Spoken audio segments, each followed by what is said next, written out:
snakke om Danmarks demokrati og tager udgangspunkt i, om Folketinget er repræsentativt i forhold til befolkningen. Repræsentativ demokrati er, hvor borgerne vælger et mindre antal af folk til at repræsentere sig, som tager beslutningerne på borgernes vegne. I Goodness of Fit bruger man en ny og en tidligere observation, som enten er i antal eller procent. Man finder ud af, hvor meget den nye observation følger den tidligere observation. 10 i anden test er en test, hvor man ser, om to egenskaber er uafhængige af hinanden. I denne test er nulhypotesen altid, at de er uafhængige. Vi har sat os for at finde ud af, hvor repræsentativt det danske demokrati er i forhold til befolkningen angående køn. Vores nulhypotese er, at mænd og kvinder i Folketinget fordeler sig ligeligt med befolkningen.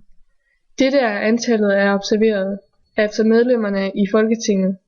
Medlemmerne fra Færøerne og Grønland er ekskluderet. I fordeling observeret har vi medlemmerne af Folketinget i procent. Vi forventer, at der i Folketinget er samme procentfordeling af mænd og kvinder som i befolkningen.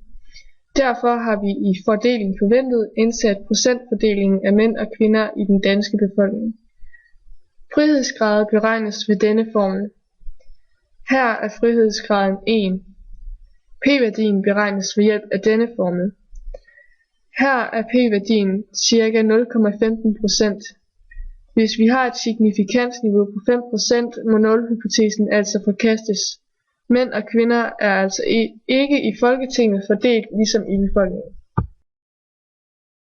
Vi har lavet en anden test, som skal vise, om der er uafhængighed i forhold til uddannelse og medlemmer i Folketinget.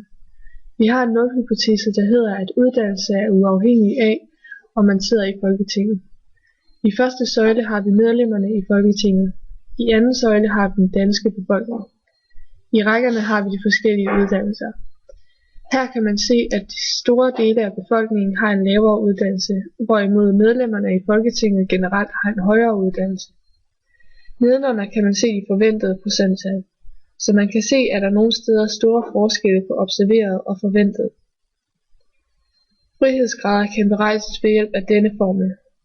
Her er frihedsgraden 5. P-værdien beregnes ved hjælp af denne formel. P-værdien er 317,43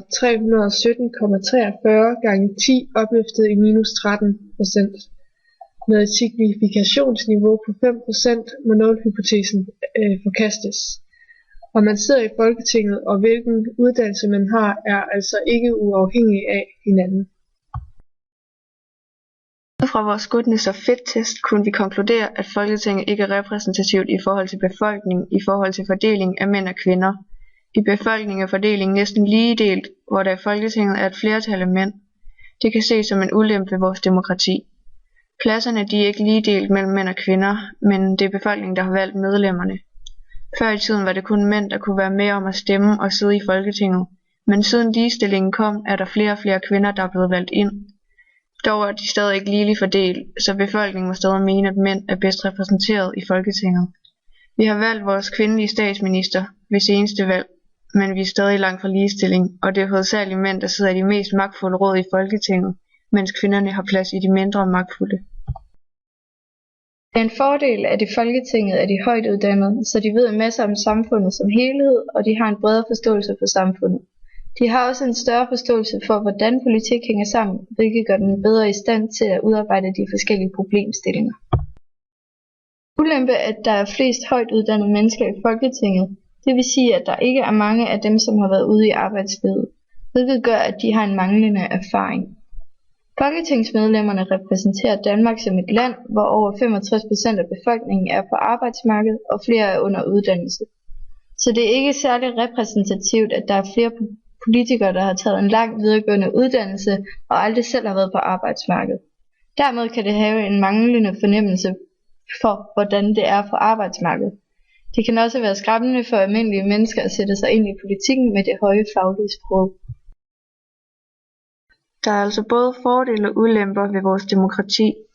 Vi har selv valgt vores repræsentanter, og beslutningerne bliver taget hurtigere, men vælgerne har ikke direkte indflydelse i alle beslutningerne, der tages. Vi har et repræsentativt demokrati i Danmark, Men ud fra vores undersøgelser vil vi konkludere, at demokratiet ikke er så repræsentativt i forhold til befolkningen, som vi forestiller os det er.